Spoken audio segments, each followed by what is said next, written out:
Merci. C'est vrai que le chantier n'est pas arrêté, ça travaille, donc si jamais... Il travaille depuis combien de temps ici? Et puis les Parce banques. que dans le temps, il faisait tout. Absolument. Absolument.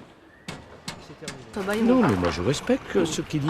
Mais moi je ne suis pas propriétaire des voix qui sont portées sur moi, lui non plus. C'est la liberté en France. Merci. Merci.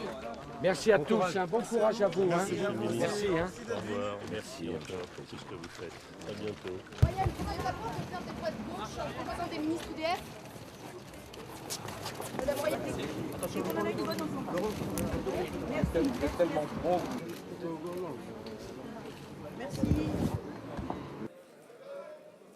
Bien, on va peut-être pouvoir s'installer.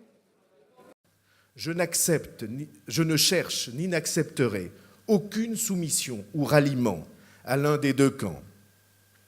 Je veux au contraire garantir aux Français que quel que soit le vainqueur, ils trouveront pour les représenter une force de contre-pouvoir, libre, capable de dire oui si l'action va dans le bon sens et non si elle va dans le mauvais sens, capable, autrement dit, de faire sortir la politique des réflexes du toujours non ou du toujours oui pour défendre l'intérêt général. Les électeurs de la gauche, vous qui déclariez il y a quelques jours encore qu'il est de la gauche en vous.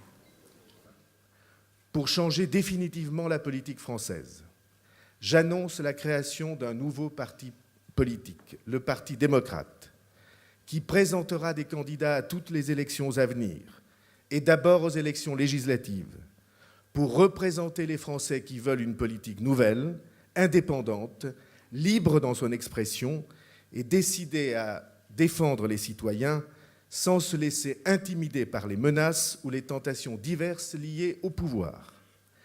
Le Parti démocrate proposera de refonder nos institutions pour que le mot « démocratie » trouve son sens en France.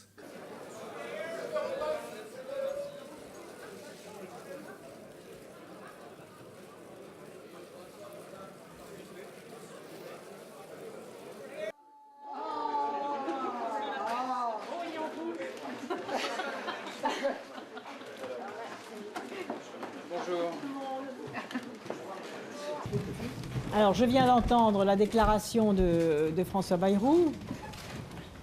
Ma première réaction, d'abord, c'est de regretter que la rencontre, le débat d'idées que je lui ai proposé avant qu'il ne s'exprime n'ait pas pu avoir lieu. Je crois que ça aurait été plus intéressant pour les électeurs, pour les Français, pour ceux qui réfléchissent dans le cadre de cette échéance présidentielle historique, d'avoir un éclairage avant que François Bayrou ne prenne position.